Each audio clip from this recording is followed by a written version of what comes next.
Jangan ditempel ke engine. TTS, Voice. Satu suara perempuan, dewasa Indonesia. Tenang dan berwibawa. Saran engine. Speed equals 1. Zero pitch equals 0. Language equals Indonesian. Jika engine mendukung global emotion. B1 to B3 calm steady. B4 tense menanjak. B5 tegas dingin. B6 hangat. Atur manual, bodi bersih tanpa tag. Paste below. Tanda tangani surat ini. Atau kamu keluar dari rumah ini malam ini juga. Adik ipar saya berkata begitu sambil melempar map coklat ke meja makan. Tepat di depan piring saya yang belum tersentuh. Surat pelepasan hak waris. Suami saya hanya menunduk. Ibu mertua tersenyum puas. Mereka pikir saya perempuan lemah yang akan menangis lalu menurut. Mereka tidak tahu, akta asli warisan itu sudah ada di tangan saya sejak 3 bulan lalu. Halo, sahabat.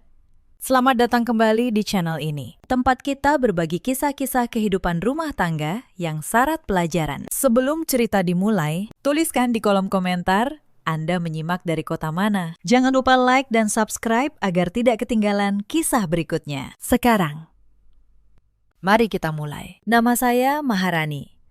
Teman-teman dekat memanggil saya Rani. Usia saya 34 tahun. Saya pemilik sebuah klinik kecantikan di kawasan Kemang, Jakarta Selatan. Sudah 7 tahun saya membangunnya dari nol. Dari satu ruko sewaan menjadi 3 cabang yang ramai. Tapi tidak ada satupun anggota keluarga suami saya yang tahu hal itu. Di mata mereka, saya hanya ibu rumah tangga biasa. Perempuan kampung yang beruntung dinikahi damar. Saya sengaja membiarkan mereka berpikir begitu. Sejak awal menikah, saya memakai nama orang kepercayaan saya di struktur kepemilikan klinik. Saya ingin tahu, apakah suami saya mencintai saya atau mencintai apa yang bisa saya hasilkan. 7 tahun saya dapatkan jawabannya, dan jawaban itu pahit. Suami saya bernama Damar, 37 tahun, seorang pegawai biasa di kantor pemasaran. Dulu, saat pacaran, dia lembut dan penuh perhatian. Setelah menikah, perlahan dia berubah. Bukan jahat, hanya lemah.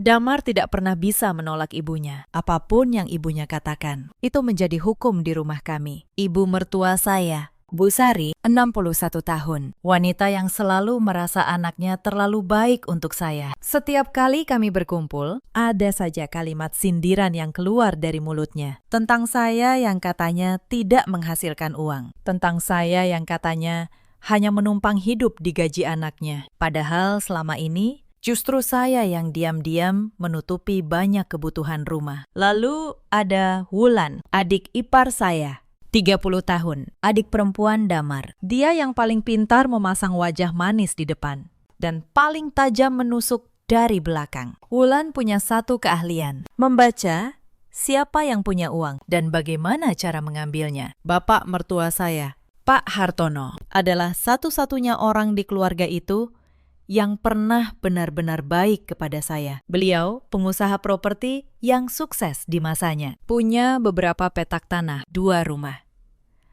dan 1 bangunan ruko di Bintaro. Pak Hartono yang dulu menerima saya tanpa banyak tanya. Beliau pernah berkata kepada saya, pelan, di teras belakang, "Rani, kamu ini perempuan kuat. Bapak bisa lihat itu. Jaga dirimu baik-baik." Saya tidak mengerti maksud kalimat itu. Sampai akhirnya semua terjadi. 3 bulan lalu, Pak Hartono meninggal dunia. Serangan jantung. Di pagi yang masih berkabut. Seluruh keluarga berkumpul. Tangis pecah di mana-mana. Tapi di balik air mata itu, saya bisa merasakan ada sesuatu yang lain. Sesuatu yang dingin. Mata Wulan di tengah suasana duka itu sudah menghitung.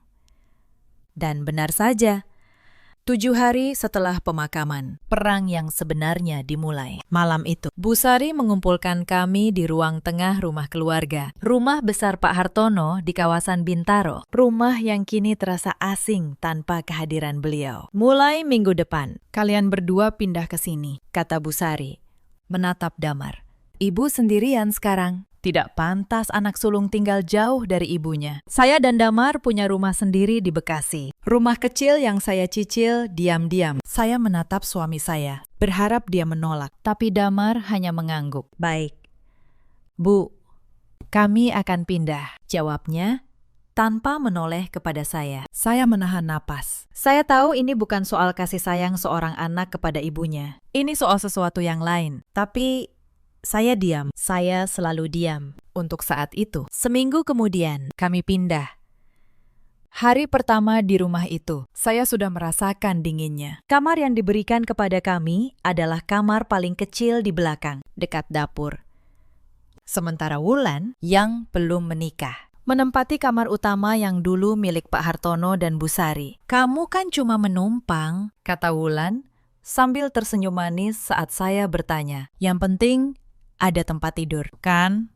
Mbak, saya tersenyum balik. Saya simpan kalimat itu baik-baik. Hari-hari berikutnya, saya mulai memperhatikan satu hal. Wulan terlalu sering masuk ke ruang kerja almarhum bapak mertua. Ruangan yang dulu selalu terkunci. Suatu sore, saya memergokinya sedang membongkar laci-laci meja kerja. Kertas berserakan di lantai. Map-map dokumen terbuka. Cari apa? Wulan.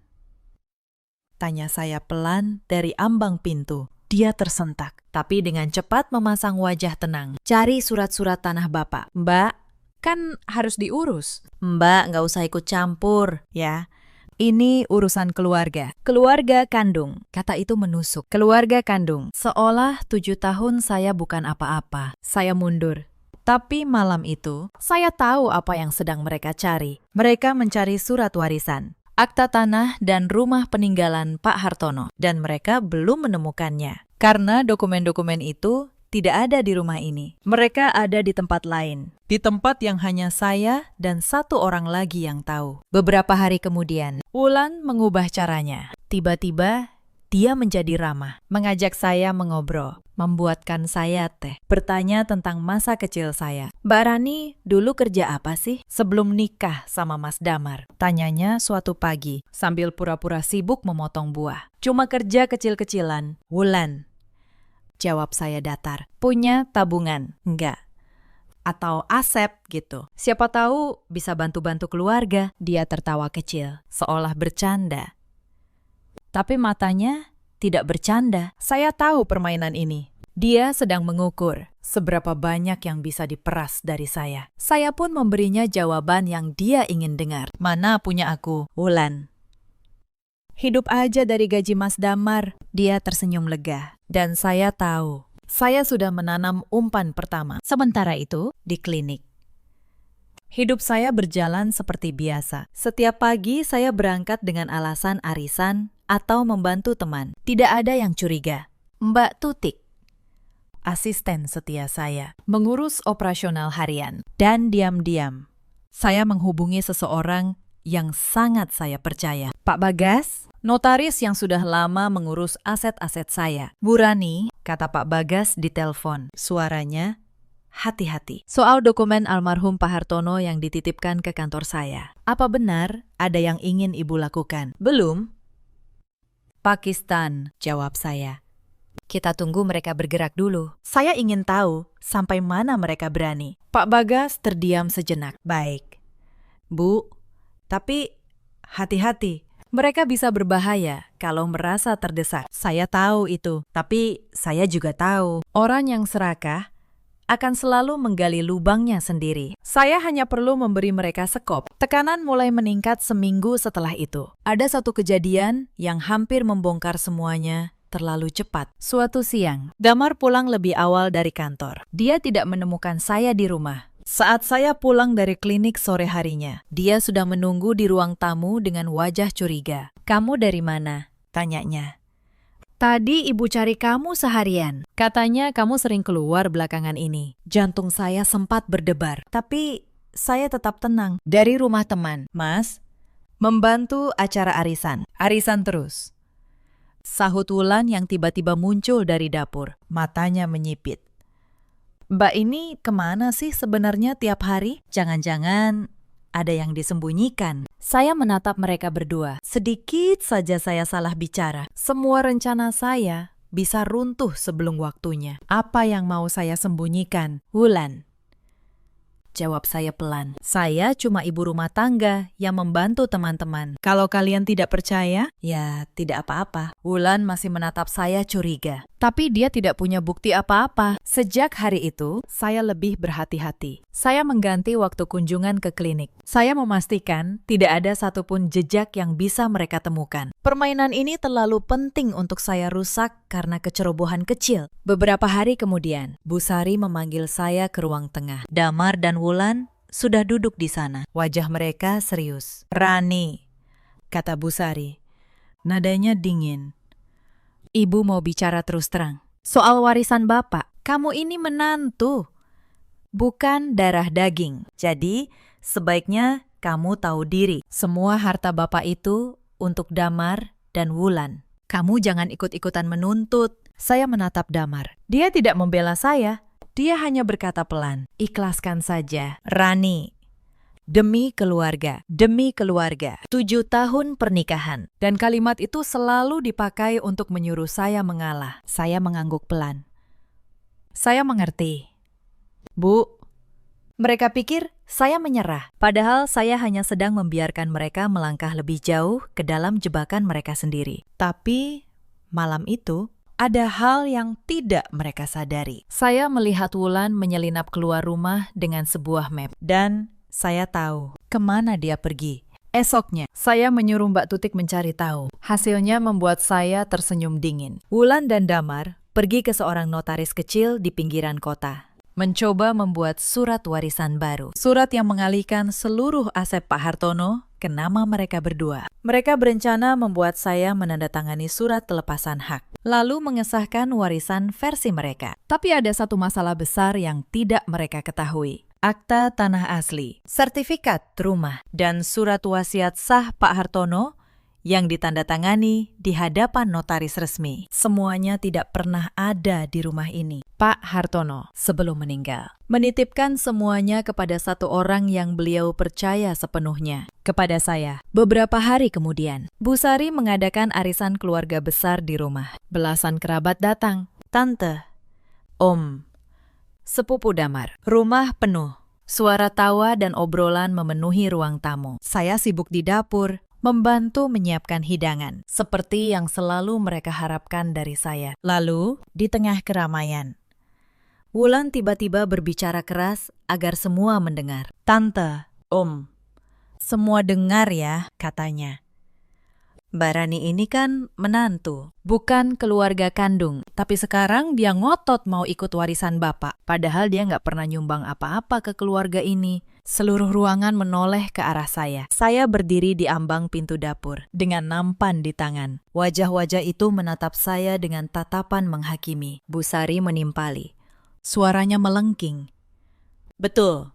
Menantu macam apa yang serakah merebut harta mertua? Tidak tahu malu. Untung saja anak saya mau menikahi perempuan seperti dia. Saya merasakan panas merambat di wajah saya. Tapi saya tidak menangis. Saya hanya meletakkan nampan itu perlahan di meja. Lalu saya berkata dengan suara setenang mungkin. Saya tidak pernah menuntut apapun. Bu, saya hanya menunggu. Menunggu apa? Sahut Wulan tajam, sambil tersenyum sinis. Saya menatapnya lurus.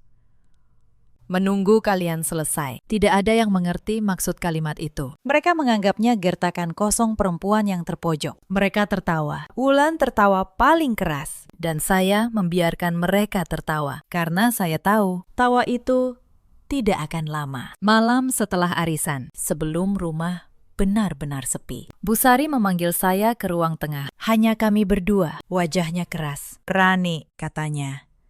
Kamu sudah mempermalukan keluarga ini di depan saudara-saudara tadi. Ibu beri kamu pilihan.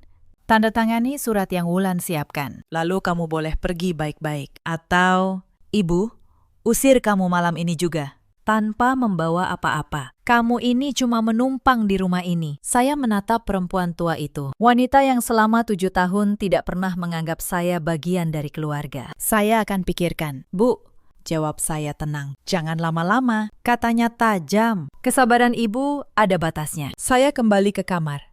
Saya duduk di tepi tempat tidur, menatap dinding. Anehnya, Saya tidak marah. Saya justru merasa lega karena akhirnya mereka menunjukkan diri mereka yang sebenarnya tanpa topeng sedikit pun. Dan itulah yang saya butuhkan. Tidak lama kemudian, Wulan datang ke kamar saya. Dia membawa map coklat itu. Map yang sama yang akan mengubah segalanya. Mbak, katanya, kali ini tanpa senyum. Besok kita ke notaris. Mbak, tanda tangan surat pelepasan hak waris ini. Kalau Mbak nggak mau, ya, Mbak keluar dari rumah ini. Mas Damar sudah setuju. Ibu juga. Saya membuka map itu. Saya membaca surat di dalamnya pelan-pelan. Surat pelepasan hak. Dan di sebelahnya, surat warisan palsu yang mereka susun. Tanda tangan Pak Hartono di surat itu dipalsukan. Saya bisa melihatnya dengan jelas. Goresan yang berbeda. Tinta yang berbeda. Sebelum saya sempat menjawab, ponsel saya berdering. Nomor yang tidak saya kenal. Saya mengangkatnya. Suara di seberang adalah Tante Siska, kerabat dari pihak Bu Sari. Rani, katanya. Nadanya manis, tapi menusuk. Tante dengar, kamu mau melawan keluarga soal warisan. Tante kasih saran. Ya, sebagai menantu, kamu tahu diri saja. Tanda tangani yang diminta Wulan. Jangan bikin susah. Nanti kamu yang malu sendiri diusir dari rumah. Jadi omongan satu kampung. Kasihan keluarga besar. Saya mendengarkan semuanya dengan tenang. Rupanya, mereka sudah menggerakkan seluruh keluarga besar untuk menekan saya dari segala arah. Mereka pikir dengan ramai-ramai mereka bisa membuat saya menyerah. Terima kasih sarannya, Tante. Jawab saya pelan. Saya akan pikirkan baik-baik. Saya menutup telepon. Wulan menatap saya dengan senyum kemenangan. Dia pikir tekanan dari Tante Siska sudah meruntuhkan saya. Dia tidak tahu. Setiap orang yang ikut menekan saya malam itu sedang menambah satu nama lagi ke dalam daftar orang yang akan menyesal. Saya menutup map itu. Saya menatap Wulan dan tersenyum kecil. Baik, besok saya ikut ke notaris. Wulan terkejut. Dia tidak menyangka saya menyetujuinya semudah itu. Benar. Mbak? Benar, jawab saya.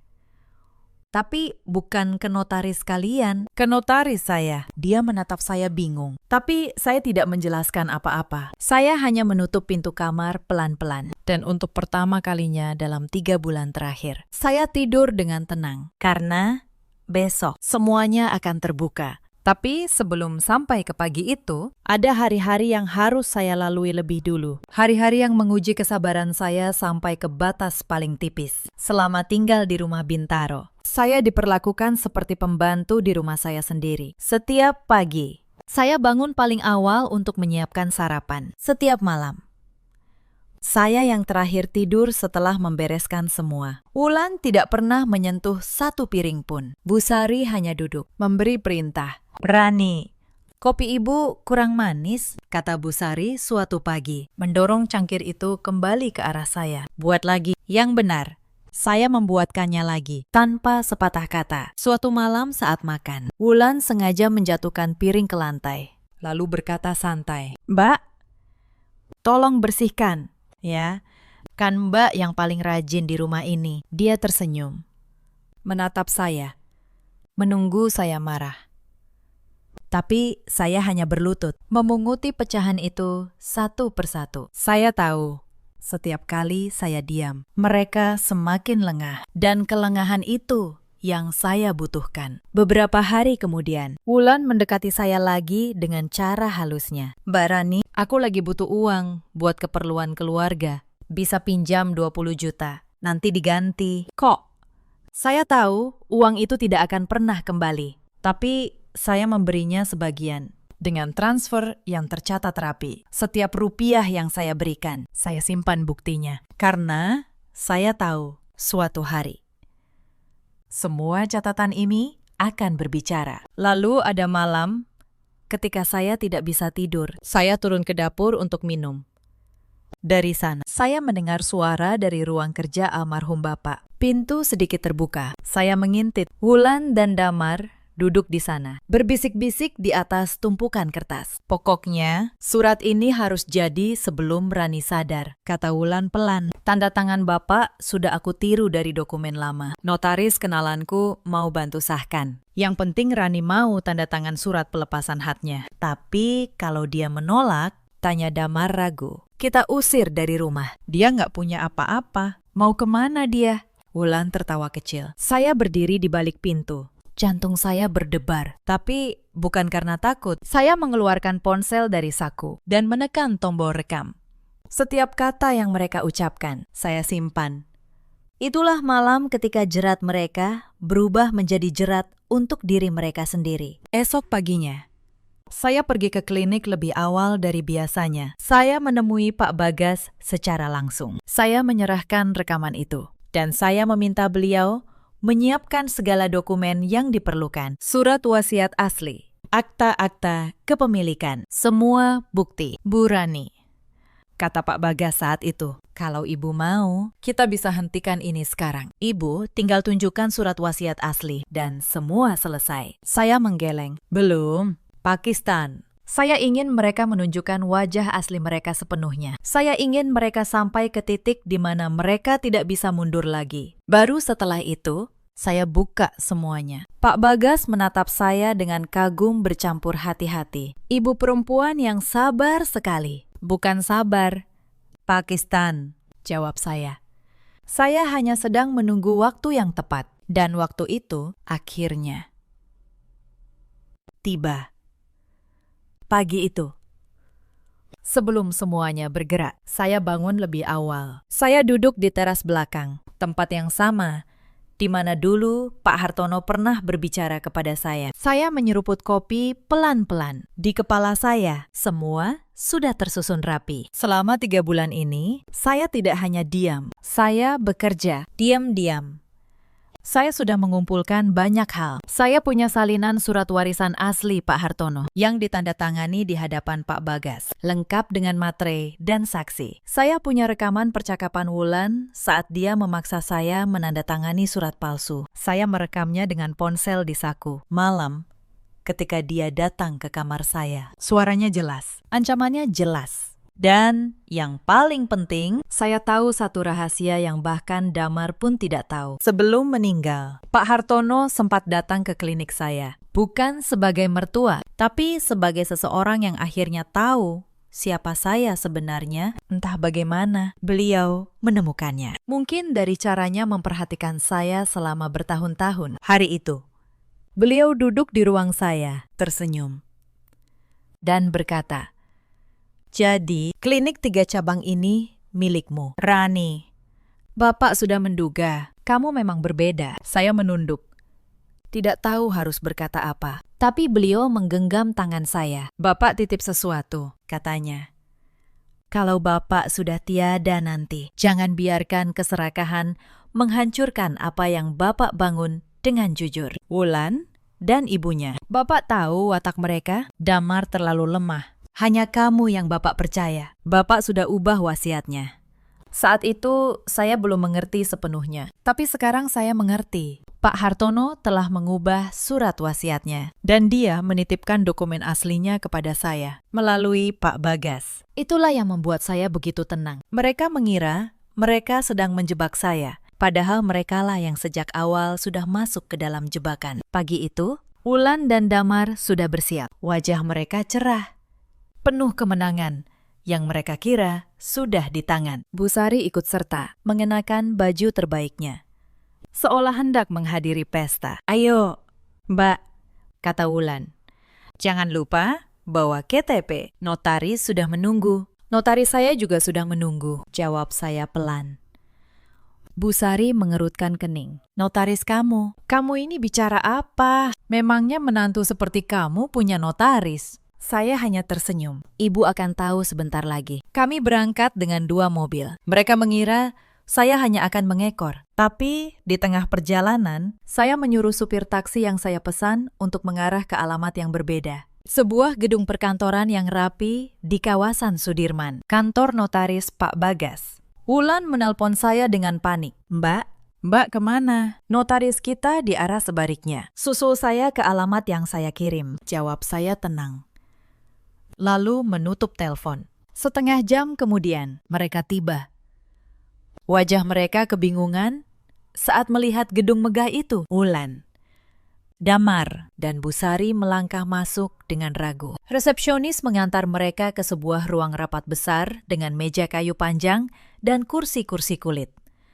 Saya sudah duduk di ujung meja. Di sebelah saya, Pak Bagas dengan setumpuk dokumen di hadapannya. Dan di sudut ruangan, Mbak Tutik memegang sebuah map tebal. Untuk pertama kalinya, mereka melihat saya bukan sebagai menantu yang menunduk di dapur. Mereka melihat saya duduk di kursi utama dengan punggung tegak di sebuah ruangan yang jelas-jelas adalah milik dunia saya, bukan dunia mereka. Silakan duduk, kata saya. Suara saya datar, tapi tegas. Mereka duduk perlahan. Bu Sari membuka mulut, tapi Pak Bagas mengangkat tangan dengan sopan. Sebelum ada yang bicara, kata Pak Bagas, izinkan saya menjelaskan beberapa hal. Saya, Bagas Pranata, notaris yang menangani aset almarhum Bapak Hartono, dan juga aset milik klien saya, Ibu Maharani. Wulan menoleh ke saya, wajahnya mulai pucat. Klien. Apa maksudnya klien? Saya menyandarkan punggung ke kursi. Inilah saatnya. Saatnya topeng yang saya kenakan selama 7 tahun, akhirnya saya lepas. Maksud beliau, saya menjawab, Wulan, adalah bahwa selama 7 tahun ini, kalian tidak pernah benar-benar tahu siapa saya. Saya membuka map yang ada di depan saya. Saya keluarkan selembar dokumen dan meletakkannya di tengah meja, agar semua bisa melihat. Ini akta kepemilikan klinik Maharani Estetik. 3 cabang, Kemang, Pondok Indah, dan BSD. Atas nama saya, Maharani. Perempuan kampung yang katanya hanya menumpang hidup di gaji anak ibu. Bu Sari menatap dokumen itu. Mulutnya terbuka, tapi tidak ada suara yang keluar. Tangannya gemetar meraih kertas itu. Membacanya berulang kali, seolah tidak percaya pada matanya sendiri. Ini tidak mungkin, bisik Wulan. Mungkin saja, kata saya. Setiap pagi, ketika saya bilang pergi arisan, saya pergi ke klinik saya. Saya menandatangani kontrak, mengelola karyawan, mengatur keuangan yang nilainya jauh lebih besar dari yang pernah kalian bayangkan. Saya membiarkan kalian merasa hebat agar saya bisa melihat siapa kalian sebenarnya. Damar menatap saya dengan mata kosong. Rani, kenapa kamu tidak pernah bilang? Saya menoleh kepadanya. Suami saya, lelaki yang tidak pernah sekalipun membela saya. Karena saya ingin tahu, Mas, apakah kamu mencintai saya? Atau mencintai apa yang bisa kamu ambil dari saya? Sekarang saya sudah tahu jawabannya. Kamu memilih diam setiap kali ibumu dan adikmu menginjak harga diri saya. Itu jawaban yang cukup. Tapi aku suamimu, kata Damar lirih. Apa 7 tahun kita tidak ada artinya? Saya menatapnya lama. 7 tahun itu sangat berarti. Mas, justru karena berarti, saya bertahan begitu lama. Saya menunggu, berharap suatu hari kamu akan berdiri di samping saya. Tapi hari itu tidak pernah datang. Setiap kali saya jatuh, kamu memilih melihat ke arah lain. Cinta tidak seperti itu, Mas. Cinta tidak membiarkan orang yang kamu sayangi diinjak-injak di depan matamu. Damar tidak bisa menjawab. Dia hanya menunduk, menyadari bahwa setiap kesempatan yang pernah dia miliki untuk menjadi lelaki yang benar sudah dia sia-siakan satu persatu. Ruangan itu hening. Hanya terdengar suara pendingin ruangan dan napas mereka yang memburu. Lalu, Pak Bagas berbicara lagi. Sekarang, mari kita bahas soal warisan almarhum Bapak Hartono. Wulan tersentak. Dia mencoba mengambil alih. Soal warisan, kami sudah punya suratnya. Surat sah. Bapak mewariskan semuanya kepada Mas Damar dan saya. Pak Bagas tersenyum tipis. Surat yang Anda maksud? Apakah ini? Beliau mengeluarkan salinan surat warisan yang dibuat Wulan dan Damar. Surat palsu itu, wajah Wulan langsung memutih. Surat ini, kata Pak Bagas, tenang, memiliki tanda tangan almarhum Bapak Hartono. Namun, setelah kami periksa, Tanda tangan ini tidak cocok dengan tanda tangan resmi beliau yang terdaftar. Dengan kata lain, surat ini palsu. Memasukkan tanda tangan dalam dokumen warisan adalah tindak pidana. Saudari Wulan, pasal pemalsuan dokumen. Ancamannya penjara. Wulan terduduk lemas di kursinya. Tidak. Itu Mas Damar yang... Jangan menyeret saya. Damar tiba-tiba berteriak. Kamu yang menyuruh aku. Kamu yang bilang Rani tidak akan tahu. Dan disitulah di ruangan itu. Kakak dan adik itu mulai saling menyalahkan. Suara mereka meninggi. Tuduhan beterbangan. Semua rencana busuk yang mereka susun di balik punggung saya kini terbongkar di depan mata sendiri. Saya hanya duduk, menyaksikan. Dengan tangan terlipat tenang di atas meja. Mbak Tutik dari sudut ruangan melangkah maju. Dia meletakkan ponsel di atas meja, lalu memutar sebuah rekaman. Suara Wulan terdengar jelas dari rekaman itu. Mbak, tanda tangan surat pelepasan hak waris ini. Kalau Mbak nggak mau, ya Mbak keluar dari rumah ini. Mas Damar sudah setuju. Ibu juga. Lalu ada suara lain. Percakapan Wulan dan Damar yang tidak mereka sadari terekam saat mereka merencanakan surat palsu itu di ruang kerja almarhum Bapak. Setiap kata adalah bukti. Setiap kalimat adalah jerat yang mereka pasang untuk diri mereka sendiri. Bu Sari menangis. Matikan itu. Mbak Tutik menghentikan rekaman. Ruangan kembali hening. Damar menutup wajahnya dengan kedua tangan. Tubuhnya gemetar. Rani, Aku tidak bermaksud. Suaranya tercekat, tapi saya tidak menjawab. Tidak ada gunanya lagi. Wulan, sebaliknya, masih berusaha melawan. Dia bangkit dari kursinya, menunjuk ke arah saya. Rekaman itu bisa direkayasa. Kamu pasti memanipulasinya. Hakim tidak akan percaya. Pak Bagas menjawab dengan tenang, tanpa sedikit pun terpancing. Rekaman ini akan diverifikasi oleh ahli digital forensik. Saudari Wulan, dan kalau terbukti asli, ditambah dengan surat palsu yang tanda tangannya sudah jelas dipalsukan. Posisi Anda di mata hukum sangat lemah. Saya sarankan Anda berhenti memperburuk keadaan. Wulan terdiam. Untuk pertama kalinya, dia tidak punya kata-kata. Wajahnya yang tadi penuh kesombongan, kini hanya menyisakan ketakutan. Dia jatuh kembali ke kursinya, seperti boneka yang putus talinya. Bu Sari menangis. Matikan itu, katanya tadi. Tapi rekaman sudah selesai. Kini dia hanya bisa menggumamkan permohonan maaf yang terlambat. Rani, Ibu hilaf. Ibu salah. Maafkan Ibu. Saya akhirnya berdiri. Saya berjalan pelan menuju jendela kaca besar yang menghadap ke gemerlap kota Jakarta di siang hari. Lalu, saya berbalik, menatap mereka satu persatu. Bu Sari, kata saya, Ibu pernah bilang, saya menantu yang tidak tahu malu. Serakah merebut harta mertua, tapi yang memalsukan surat warisan, siapa? Yang ingin merebut semua aset dengan cara curang, siapa? Bukan saya, Bu. Bu Sari tidak bisa menjawab. Kepalanya tertunduk dalam-dalam. Dan soal warisan yang sebenarnya, lanjut saya. Biar Pak Bagas yang menjelaskan. Pak Bagas mengeluarkan sebuah dokumen lain. Dokumen dengan sampul resmi, lengkap dengan cap notaris dan pita merah. Ini adalah surat wasiat asli dan sah dari almarhum Bapak Hartono. Dibuat 3 minggu sebelum beliau meninggal. Ditandatangani di hadapan saya dan 2 orang saksi. Dalam wasiat ini, almarhum menyatakan dengan jelas bahwa seluruh aset properti beliau, yaitu 2 rumah, 1 ruko di Bintaro, dan 3 petak tanah, tidak diwariskan kepada saudara Damar maupun saudari Wulan. Wulan mengangkat kepalanya.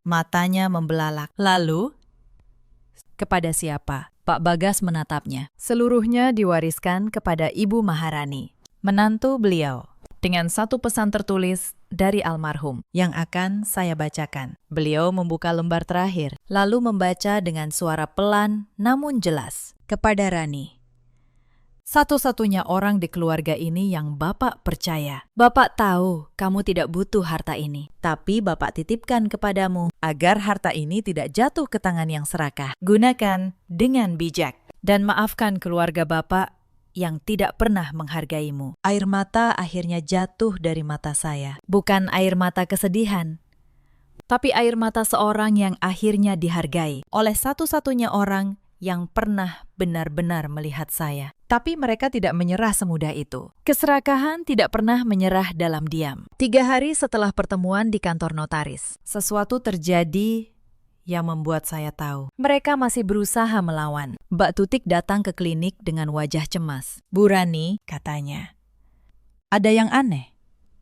Tante Siska, kerabat dari pihak Bu Sari, datang ke kantor notaris kemarin. Dia mengaku punya surat lain. Katanya almarhum Pak Hartono juga pernah berjanji menyerahkan Ruko Bintaro kepada keluarga Bu Siska. Saya menghela napas.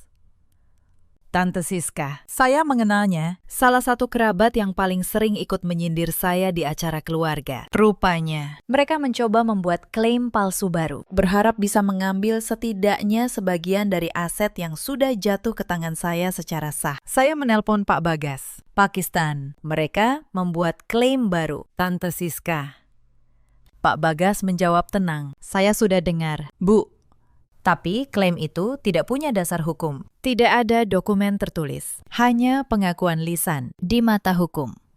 Itu tidak bernilai apapun. Justru, kalau mereka memaksakan klaim palsu, mereka bisa terseret kasus yang sama dengan Wulan dan Damar." Saya terdiam sejenak. Lalu saya membuat keputusan. Keputusan yang sudah lama saya tahan. "Pak Bagas," kata saya rasa sudah cukup. Selama ini saya bersabar. Saya beri mereka kesempatan demi kesempatan untuk mundur. Tapi mereka memilih terus menggali. Saya ingin kita laporkan kasus pemalsuan surat warisan itu ke pihak berwajib. Secara resmi, Pak Bagas terdiam. "Ibu yakin? Ini berarti saudara Damar, suami ibu, akan ikut terjerat." Saya menatap keluar jendela. Bayangan 7 tahun pernikahan terlintas di kepala saya. Setiap kali saya menunduk, setiap kali saya diam, setiap kali Damar memilih ibunya dan adiknya dan membiarkan saya berdiri sendirian. "Saya yakin." "Pakistan," jawab saya. "Damar memilih jalannya sendiri. Saya hanya membiarkan keadilan berjalan." Laporan itu diajukan keesokan harinya, lengkap dengan bukti surat palsu, rekaman suara, dan kesaksian. Proses hukum mulai bergerak, lambat, tapi pasti. Sementara itu, di rumah Bintaro, segalanya runtuh. Bu Sari yang dulu begitu angkuh, kini hanya bisa termenung di kursi tua. Wulan yang dulu begitu tajam, kini ketakutan setiap kali mendengar suara ketukan pintu. Dan Damar, suami saya, datang ke klinik suatu sore. Wajahnya kusut, matanya merah. "Rani," katanya. Suaranya bergetar. "Tolong cabut laporan itu. Kalau aku masuk penjara, hancur semuanya. Tolong. Demi pernikahan kita." Saya menatapnya lama. "Lelaki yang dulu saya cintai." "Mas," kata saya pelan, "tahu tidak kapan pernikahan kita sebenarnya hancur? Bukan hari ini, tapi setiap hari selama 7 tahun. Ketika kamu memilih diam saat aku diinjak-injak, kamu yang menghancurkannya." "Mas, bukan aku." Damar menunduk. Tidak ada lagi kata yang bisa dia ucapkan. Dia tahu semua sudah terlambat. Beberapa minggu kemudian, proses hukum mencapai puncaknya. Pemalsuan surat warisan adalah perkara yang serius. Bukti yang saya kumpulkan terlalu kuat untuk dibantah. Rekaman suara, surat palsu, dengan tanda tangan yang terbukti dipalsukan, dan kesaksian Pak Bagas selaku notaris resmi. Di ruang sidang, saya datang mengenakan pakaian formal berwarna gelap. Untuk pertama kalinya, keluarga itu melihat saya bukan sebagai menantu yang menunduk, tapi sebagai perempuan yang berdiri tegak di sisi kebenaran. Wulan dan Damar duduk di kursi terdakwa. Wajah mereka pucat dan lelah. Hakim membacakan putusan dengan suara tegas. Wulan dinyatakan bersalah atas pemalsuan dokumen dan dijatuhi hukuman penjara. Damar, yang terbukti ikut serta dalam rencana itu, juga dijatuhi hukuman, meski lebih ringan karena perannya yang pasif. Bu Sari, karena usianya, dan karena tidak terbukti terlibat langsung dalam pemalsuan, lolos dari jerat pidana. Tapi dia kehilangan segalanya. Rumah yang dia tinggali kini sah milik saya. Hartanya yang dia kira akan diwariskan, kini di tangan menantu yang pernah dia hina. Saat palu diketuk, Bu Sari menangis di kursinya. Rani, panggilnya lemah. Tolong, kasihani ibu. Ibu sudah tua, ibu tidak punya apa-apa lagi. Saya berjalan menghampirinya. Saya berlutut sejenak agar setara dengan pandangannya. Bu, kata saya pelan. Saya tidak akan membuat ibu kelaparan. Ibu boleh tetap tinggal di salah satu rumah sampai ibu tiada.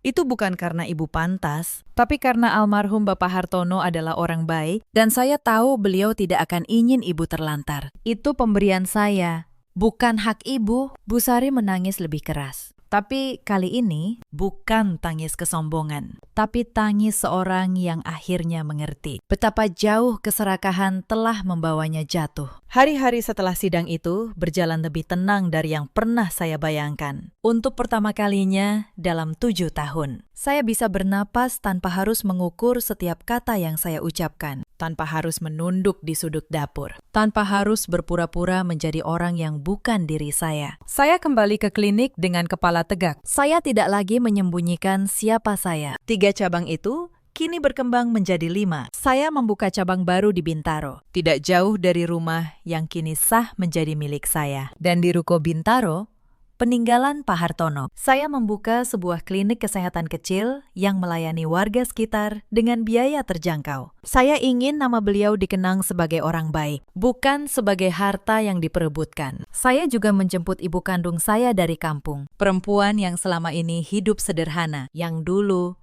hanya bisa saya kunjungi diam-diam. Kini, beliau tinggal bersama saya di rumah yang nyaman, dengan kehidupan yang layak.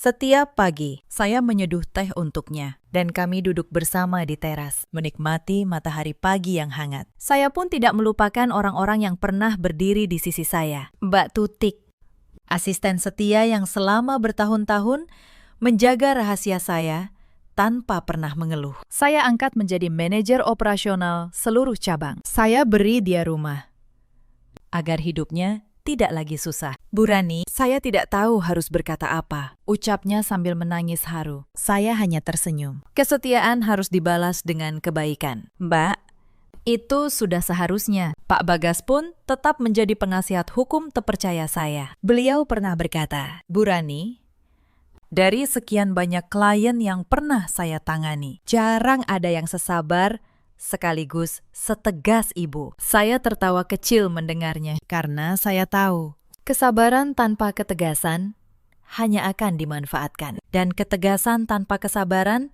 hanya akan menghancurkan. Keduanya harus berjalan beriringan. Kamu sudah melewati banyak hal. Nak, kata ibu saya suatu pagi, menggenggam tangan saya. Ibu bangga padamu. Saya tersenyum. Kalimat itu dari ibu saya lebih berharga dari seluruh aset yang pernah saya miliki. Beberapa bulan kemudian, sebuah surat datang ke kantor saya. Surat dari Lembaga Pemasyarakatan, dari Damar dan Wulan. Surat permohonan meminta saya mencabut tuntutan dan memberikan keringanan agar masa hukuman mereka bisa dikurangi. Surat itu penuh dengan kata-kata penyesalan, penuh dengan janji bahwa mereka akan berubah, akan pergi jauh, dan tidak akan pernah mengganggu hidup saya lagi. Saya membaca surat itu pelan-pelan, lalu saya meletakkannya di meja. Pak Bagas, yang kebetulan sedang di kantor saya, bertanya, "Bagaimana?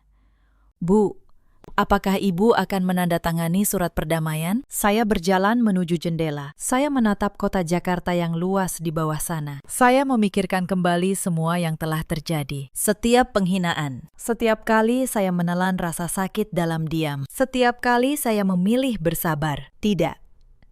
Pakistan, jawab saya akhirnya. Saya sudah memaafkan mereka sebagai manusia. Hati saya tidak menyimpan dendam. Tapi memaafkan bukan berarti membatalkan keadilan. Mereka harus menyelesaikan apa yang sudah mereka mulai. Hukum punya tugasnya sendiri, dan saya tidak akan menghalanginya. Pak Bagas mengangguk pelan. Saya mengerti. Bu, Keputusan yang bijaksana. Saya kembali duduk. Saya menulis sebuah balasan singkat untuk surat itu. Hanya beberapa kalimat. Saya sudah memaafkan kalian. Tapi penjara adalah tempat terbaik bagi kalian untuk belajar menghargai ketulusan orang lain. Jalani dengan baik.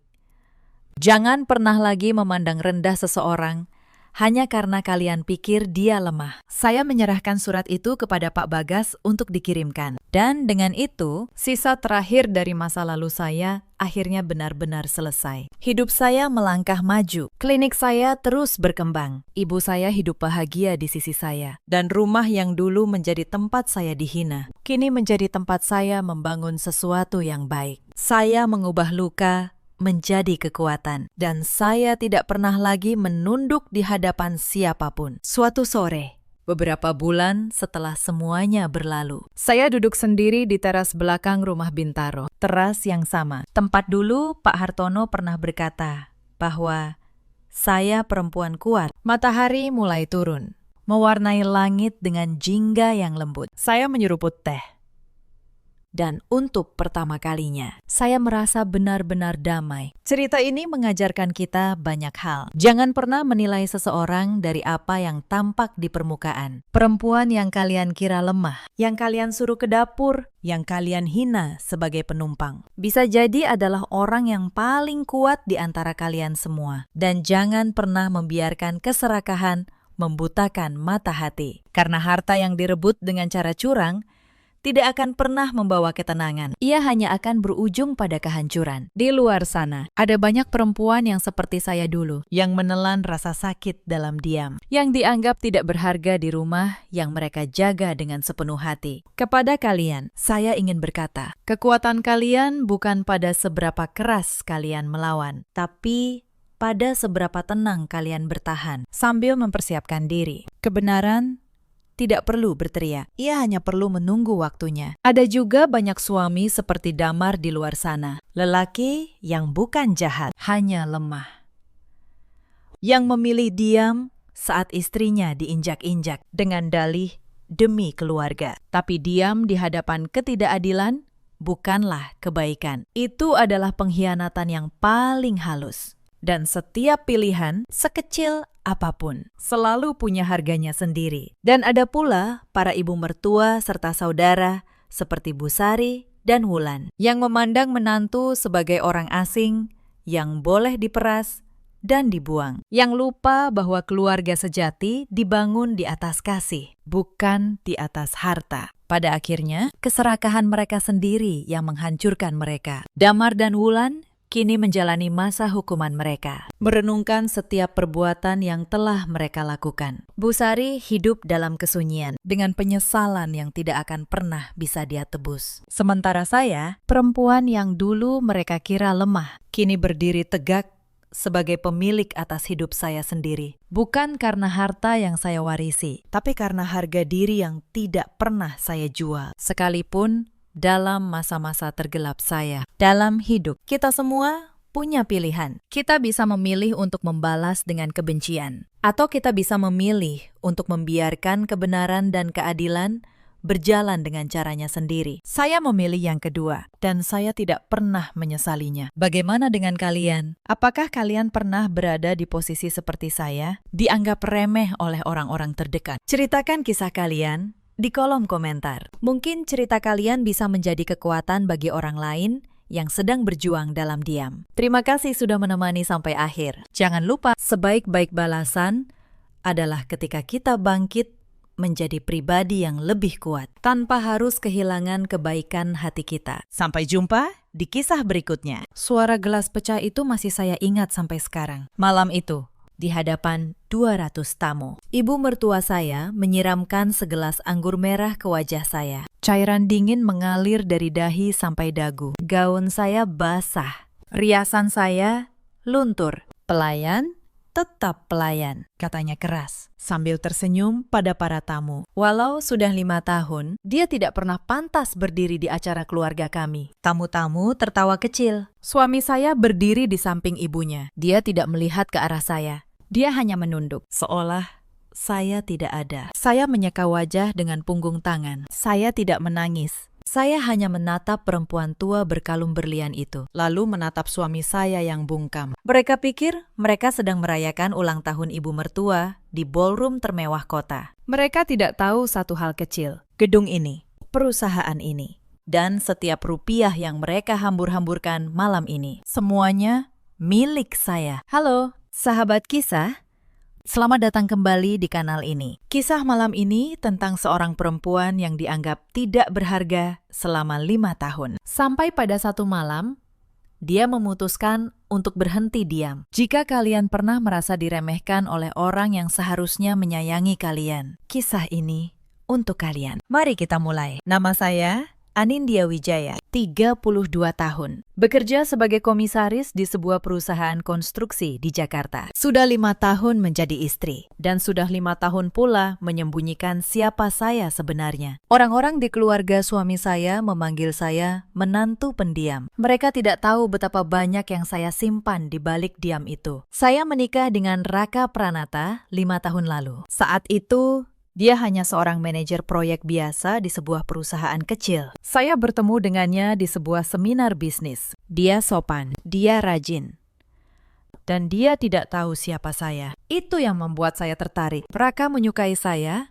karena saya, bukan karena nama keluarga saya. Ayah saya, mendiang Bapak Wijaya, membangun perusahaan konstruksi dari nol saat beliau wafat. Beliau mewariskan seluruh saham mayoritas perusahaan itu kepada saya. Tapi beliau meninggalkan satu pesan. Anin, katanya di hari-hari terakhirnya, jangan pernah biarkan orang tahu kamu kaya sebelum kamu tahu siapa mereka sebenarnya. Uang membuat manusia memakai topeng. Saya memegang pesan itu erat-erat. Maka saat menikah dengan Raka, saya tidak mengatakan apa-apa. Saya bilang, saya hanya pegawai kantoran biasa. Saya pindah ke rumah keluarganya. Saya ingin tahu, apakah cinta ini sungguhan? Ternyata ujian itu jauh lebih pahit dari yang saya bayangkan. Rumah keluarga Pranata berada di kawasan Bintaro. Rumah 2 lantai yang lumayan. Hasil cicilan bertahun-tahun. Ibu mertua saya, Bu Sumarni,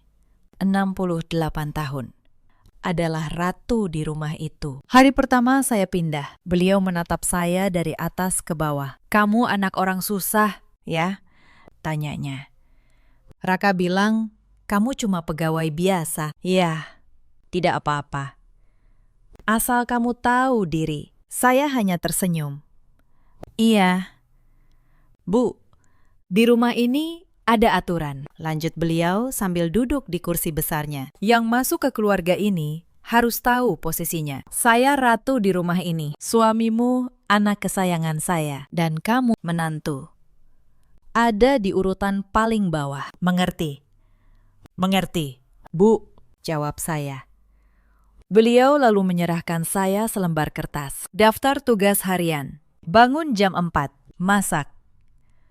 Cuci. Setrika. Bersih-bersih. Semuanya tertulis rapi seperti kontrak kerja pembantu. Ini tugasmu, kata beliau.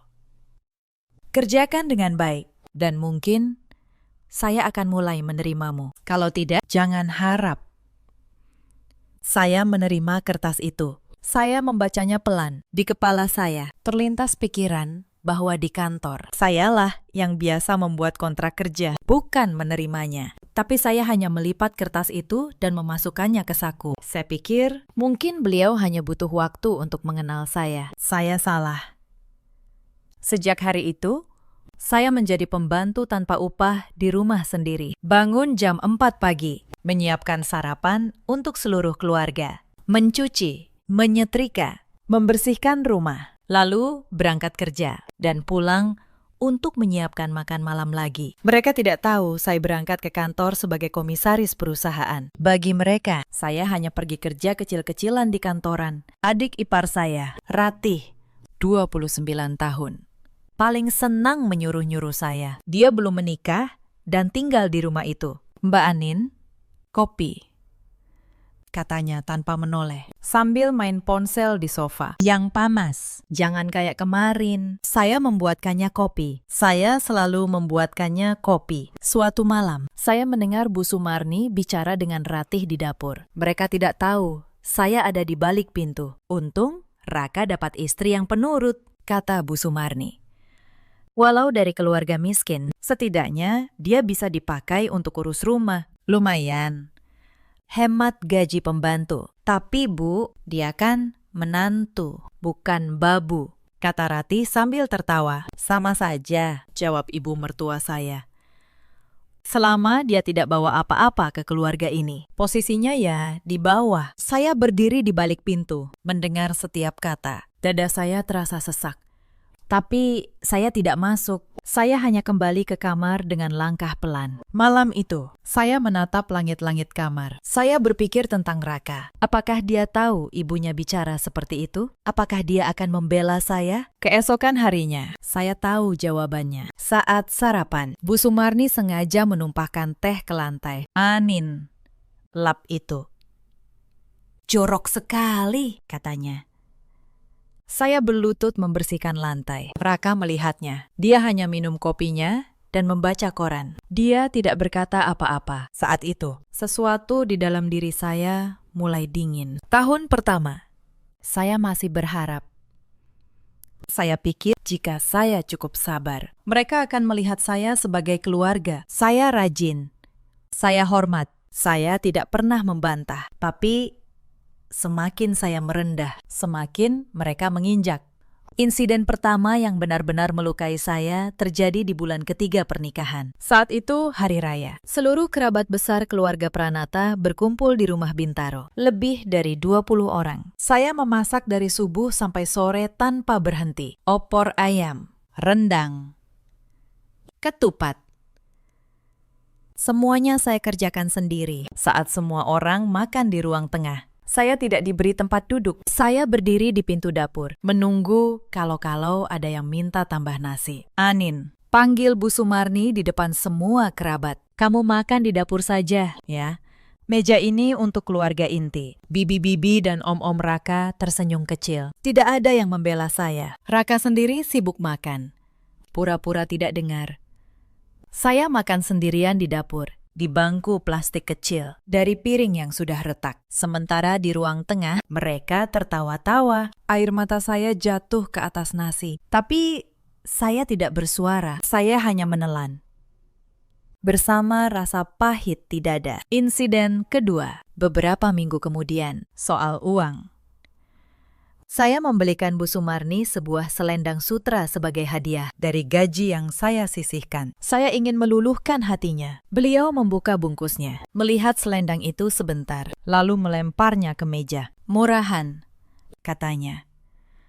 Kamu pikir saya tidak tahu harga barang? Lain kali, jangan buang-buang uang untuk barang seperti ini. Mending kamu tabung buat bantu cicilan rumah. Selendang itu kemudian saya temukan di tempat sampah keesokan harinya. Insiden ketiga adalah yang paling menyakitkan secara fisik. Suatu pagi, saya sedang menyetrika kemeja Raka. Tangan saya tidak sengaja membuat satu lipatan kecil di kerah. Rati melihatnya. Dia merebut kemeja itu, lalu melemparnya ke wajah saya. Setrika ulang, bentaknya. Masa begini saja tidak becus? Pantas kamu cuma jadi babu. Saya memungut kemeja itu dari lantai. Saya menyetrikanya ulang. 3 kali. Sampai sempurna. Tangan saya melepuh kena uap panas. Tidak ada yang peduli. Saya ingat malam itu. Saya menatap luka melepuh di tangan saya. Saya berpikir di kantor. Ada ratusan karyawan yang memanggil saya Bu Komisaris dengan hormat. Di sini, saya tidak lebih dari pembantu yang bisa dilempari. Dua dunia yang begitu berbeda. Dan saya hidup di antara keduanya, diam-diam.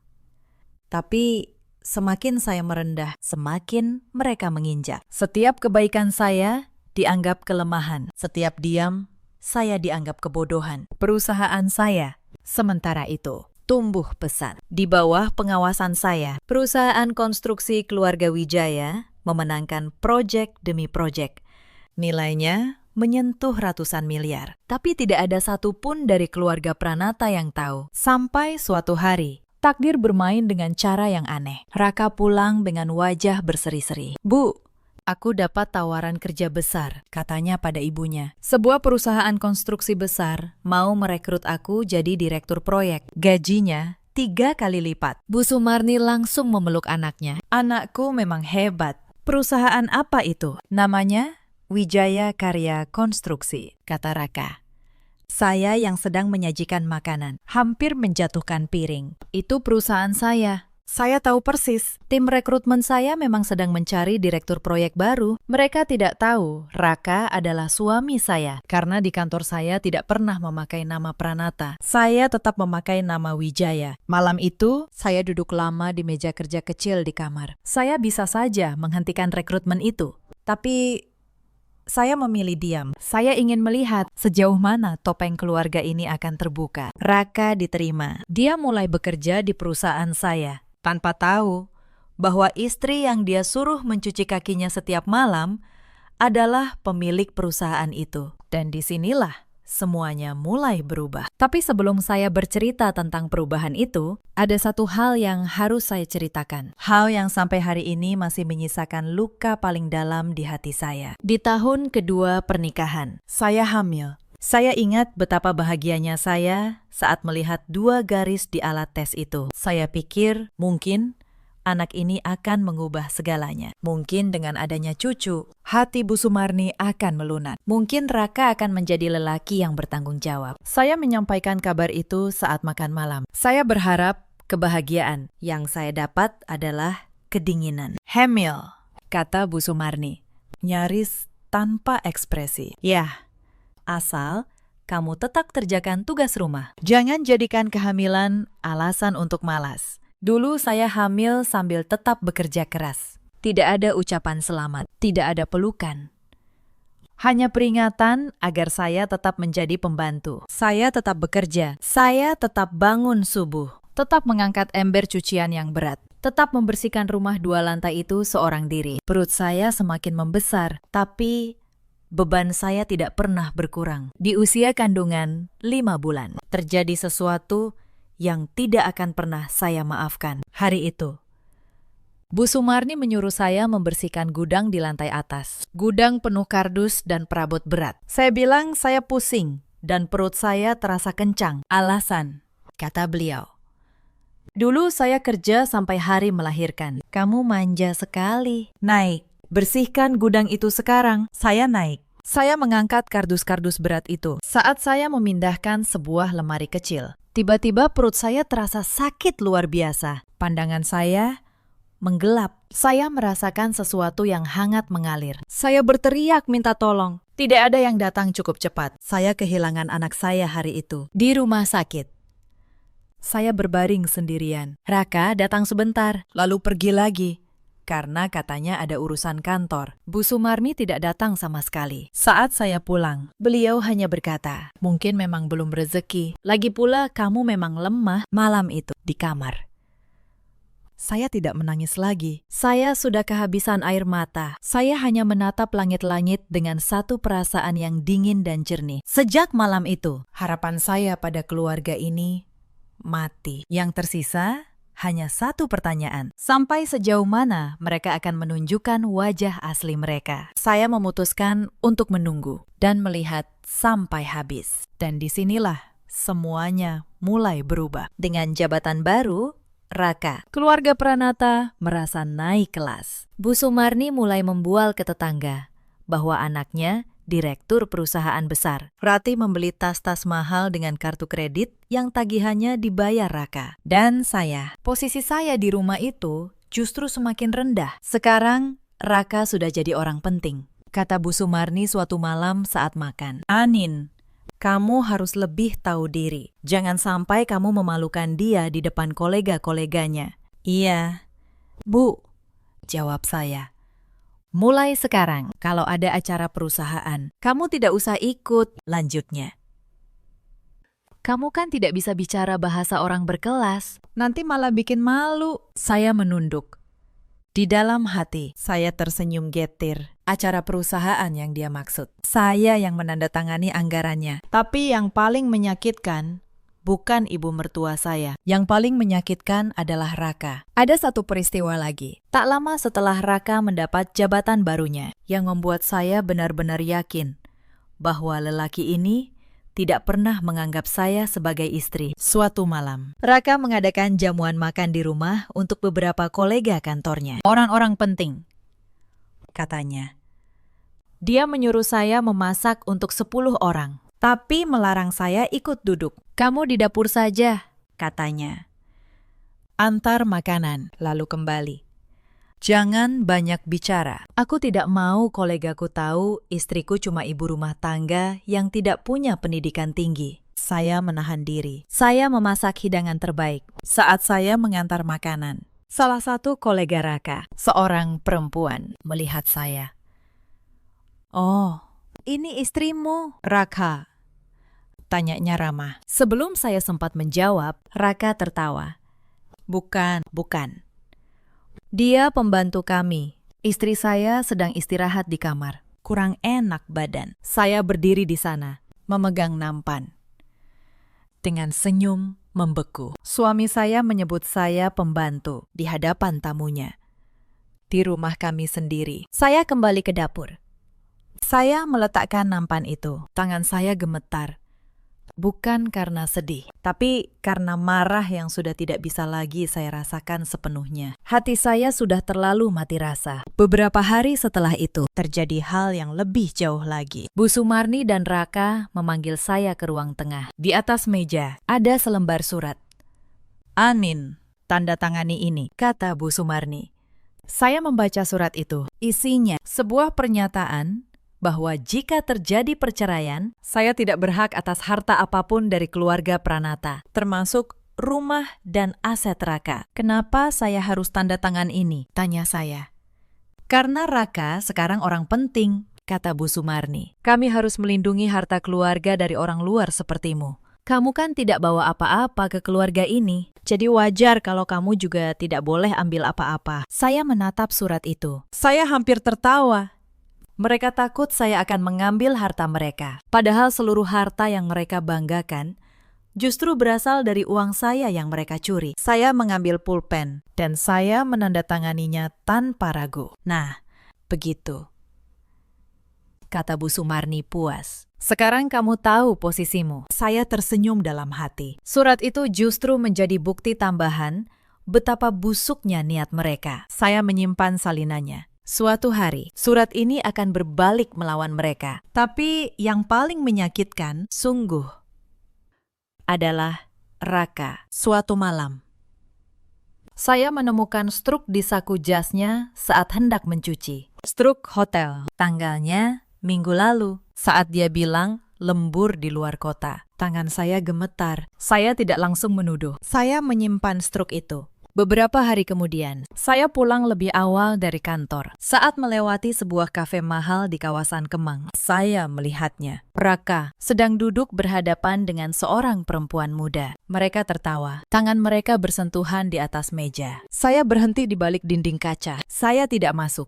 Saya hanya mengeluarkan ponsel dan mengambil beberapa foto. Perempuan itu, kemudian saya tahu, bernama Sasa, sekretaris baru di divisi proyek, sekretaris yang gajinya lagi-lagi dibayar oleh perusahaan saya. Saya pulang malam itu dan tetap menyiapkan makan malam. Saya tetap tersenyum. Saya tetap diam. Tapi di dalam, sesuatu telah patah dan tidak bisa diperbaiki. Beberapa hari kemudian, terjadi insiden yang membuat kesabaran saya nyaris habis. Bu Sumarni kehilangan kalung emasnya dan tanpa bukti apapun. Beliau langsung menuduh saya. Pasti kamu yang ambil, kata beliau di depan seluruh keluarga. Cuma kamu orang luar di rumah ini. Kamu kan miskin. Pasti tergoda. Saya tidak mengambilnya. Bu, kata saya tenang. Jangan bohong, bentaknya. Geledah kamarnya. Ratih masuk ke kamar saya, mengobrak-abrik lemari saya, melempar pakaian saya ke lantai. Tentu saja, mereka tidak menemukan apapun karena saya memang tidak mengambilnya. Belakangan, Kalung itu ditemukan di laci meja rias Bu Sumarni sendiri. Beliau lupa menaruhnya di sana. Tapi tidak ada permintaan maaf. Tidak ada satu kata pun. Ya, untung ketemu, kata beliau santai. Tapi lain kali, kamu tetap harus hati-hati. Orang miskin gampang dicurigai. Saya memungut pakaian saya dari lantai, satu persatu, dalam diam. Di dalam hati, saya mencatat. Satu lagi alasan, satu lagi catatan untuk hari pembalasan. Ada pula peristiwa soal uang. Suatu hari, Bu Sumarni mengaku butuh dana mendesak untuk arisan keluarga besar. Beliau meminjam uang dari saya, 15 juta rupiah. Saya berikan dari tabungan pribadi saya, karena saya tidak ingin masalah. Nanti ibu ganti, katanya. Tentu saja, uang itu tidak pernah kembali. Saat saya mengingatkannya dengan sopan beberapa minggu kemudian, beliau marah. Dasar perhitungan, sembur beliau. Baru pinjam berapa saja sudah ditagih-tagih. Kamu pikir ibu akan lari? Menantu macam apa kamu? Tega menagih mertua sendiri. Saya tidak menagih lagi. 15 juta itu bagi saya tidak ada artinya. Tapi sikap beliau itu yang membekas. Beliau bisa meminjam dan menolak mengembalikan, lalu balik memarahi saya, seolah saya yang bersalah. Inilah keluarga yang setiap hari saya layani. Keluarga yang melihat kebaikan saya sebagai kelemahan, dan kelemahan sebagai sesuatu yang boleh diinjak. Malam itu, saya mulai menyusun rencana. Saya tidak terburu-buru. Saya orang yang sabar. Ayah saya mengajari saya bahwa balasan terbaik bukan yang paling keras, tapi yang paling tepat waktu. Saya mulai mengumpulkan semuanya. Foto Raka dengan Sasa, struk-struk hotel, catatan pengeluaran keluarga Pranata yang ternyata secara diam-diam.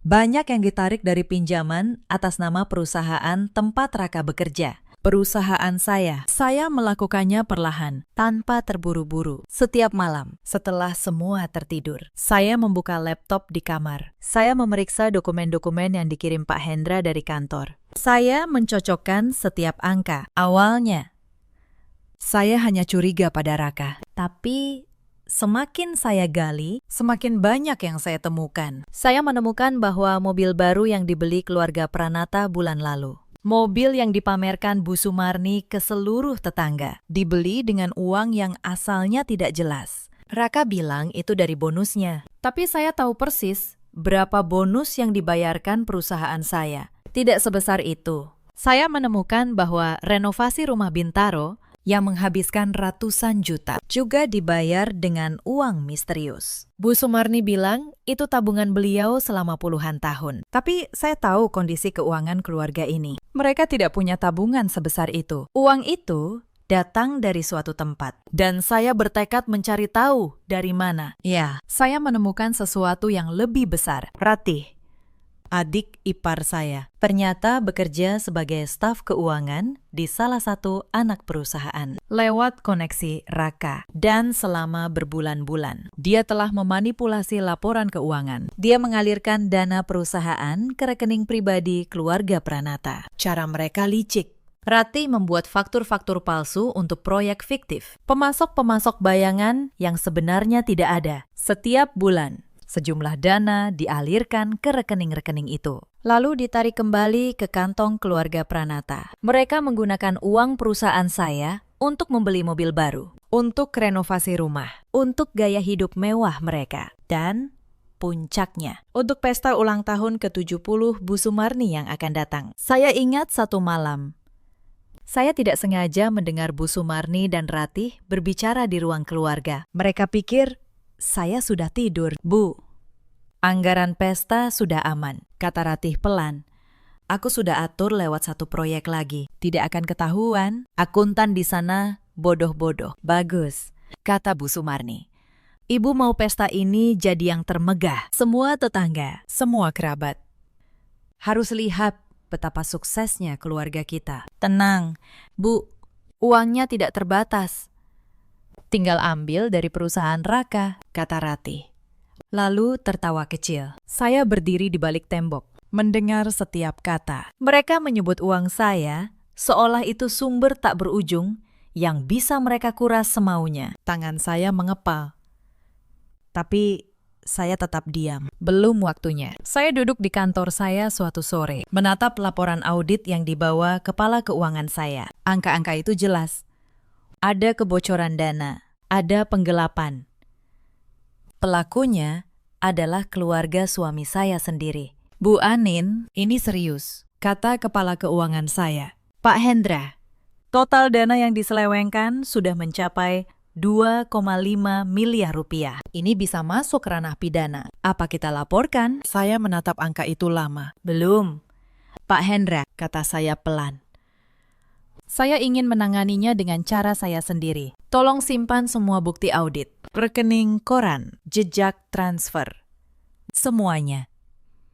Saya akan butuh itu pada waktunya. Baik. Bu, jawabnya.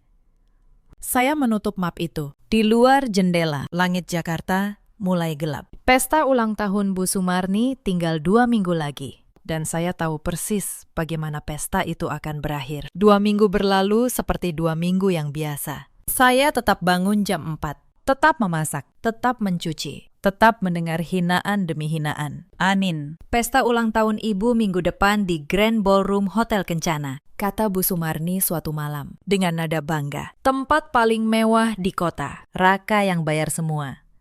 200 tamu, pejabat, pengusaha. Semua datang. Wah, hebat. Bu, kata saya. Tapi kamu, Beliau menatap saya. kamu boleh datang. Tapi kamu yang urus konsumsi di dapur. Jangan harap duduk di meja tamu. Kamu tahu posisimu, kan? Iya. Bu, jawab saya.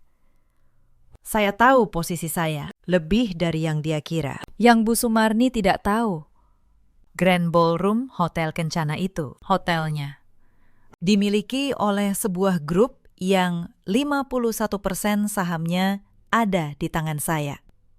Saya membelinya 2 tahun lalu sebagai diversifikasi bisnis. Pesta yang dia banggakan digelar di gedung milik menantu yang dia suruh mencuci piring. Malam sebelum pesta, saya tidak bisa tidur. Bukan karena gugup, karena tenang yang dingin. Seperti permukaan demo di pagi hari sebelum badai. Saya membuka lemari saya. Di dalam koper yang selama ini saya kunci. Ada gaun yang belum pernah mereka lihat. Gaun hitam elegan, hasil rancangan desainer ternama. Ada juga map berisi dokumen, akta kepemilikan saham, hasil audit, foto-foto, surat notaris. Saya menyentuh map itu pelan. Maaf, Ayah, bisik saya. Saya sudah cukup sabar. Sekarang saya akan tahu siapa mereka sebenarnya. Dan mereka akan tahu siapa saya. Esoknya, hari pesta tiba. Pagi itu, saya tetap memasak sarapan seperti biasa. Bu Sumarni sibuk berdandan. Rati bolak-balik mencoba gaun. Raka memakai jas terbaiknya. Anin, kamu berangkat duluan ke hotel, kata Bu Sumarni. Urus dapur. Pastikan semua sempurna. Awas kalau ada yang salah. Baik. Bu, jawab saya. Saya berangkat lebih awal, tapi saya tidak ke dapur. Saya masuk ke kantor manajemen hotel. Ruangan yang tidak akan pernah mereka duga saya masuki. Manajer hotel langsung berdiri saat saya masuk. Selamat datang, Bu Anindya, katanya hormat. Semua sudah disiapkan sesuai instruksi ibu. Bagus, kata saya. Malam ini, ikuti perintah saya. Persis seperti yang sudah kita rencanakan. Siap, Bu, jawabnya. Saya berganti pakaian, gaun hitam itu. Saya menata rambut. Saya memakai kalung berlian peninggalan ibu saya. Saat saya menatap cermin, saya tidak lagi melihat pembantu yang dihina 5 tahun. Saya melihat Anindya Wijaya, pemilik dari semua yang ada di gedung ini. Pesta dimulai jam 7 malam. Ballroom itu megah. Lampu kristal bergelantungan. Karangan bunga di mana-mana. 200 tamu berdatangan dengan gaun dan jas mewah. Saya berdiri di balik pilar marmer di sudut ruangan, mengamati. Belum waktunya saya muncul. Bu Sumarni menjadi pusat perhatian. Beliau memakai kebaya emas dan kalung mutiara. Beliau tertawa, menyapa para tamu, menerima ucapan selamat. Tempatnya luar biasa. Bu Sumarni, kata seorang tamu. Pasti mahal sekali sewa ballroom ini. Itu tidak masalah. Kata Bu Sumarni sambil mengangkat dagu. Untuk keluarga kami, ini hal kecil. Anak saya Raka kan direktur perusahaan besar. Uang bukan masalah. Saya mendengarnya dari balik pilar. Saya tersenyum tipis. Uang yang dia banggakan adalah uang yang dicuri dari perusahaan saya. Tapi menantu ibu mana? Tanya tamu lain. Kok tidak kelihatan? Wajah Bu Sumarni sedikit menegang. Lalu cepat tersenyum. Oh, menantu saya. Dia sedang sibuk di belakang. Maklum. Dia memang lebih suka kerja-kerja kecil, tidak terbiasa di acara berkelas seperti ini. Bohongnya begitu lancar. Padahal, pada saya, dia bilang, saya memalukan. Pada tamu, dia bilang, saya sibuk. Saya terus mengamati dari balik pilar. Saya melihat bagaimana Bu Sumarni berkeliling dari satu meja ke meja lain, menebar senyum palsu, menerima amplop dan hadiah dari para tamu. Saya melihat Ratih dengan gaun mahal yang dibeli dari uang curian, berfoto-foto sambil tertawa. Saya melihat Raka berdiri di samping ibunya, berlagak seperti pengusaha sukses. Mereka semua memakai topeng. Topeng yang dibeli dengan uang saya. Seorang pelayan mendekati saya, mengira saya tamu yang tersesat. Maaf, Ibu?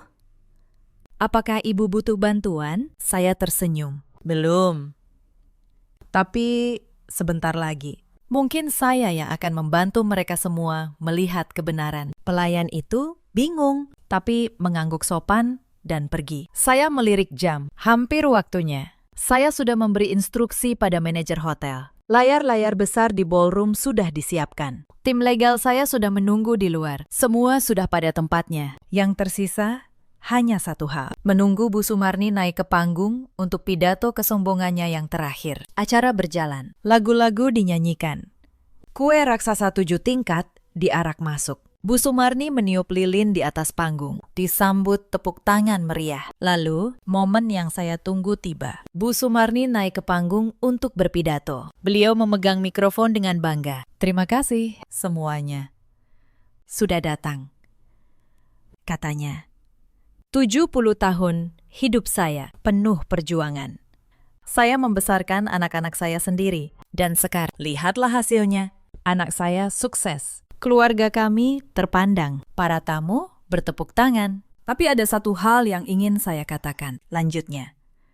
Dan matanya mencari-cari di kerumunan. Sebagai keluarga terhormat, kita harus tahu menempatkan diri. Tidak semua orang pantas berada di lingkaran kita. Ada yang lahir untuk memimpin. Ada yang lahir untuk melayani. Saya tahu kalimat itu untuk siapa. Saat itulah saya melangkah keluar dari balik pilar. Saya berjalan pelan menuju tengah ruangan. Gaun hitam saya berkilau di bawah lampu kristal. Para tamu menoleh. Suara bisik-bisik mulai terdengar. Siapa perempuan itu? Cantik sekali, anggun. Bu Sumarni melihat saya dari atas panggung. Wajahnya berubah.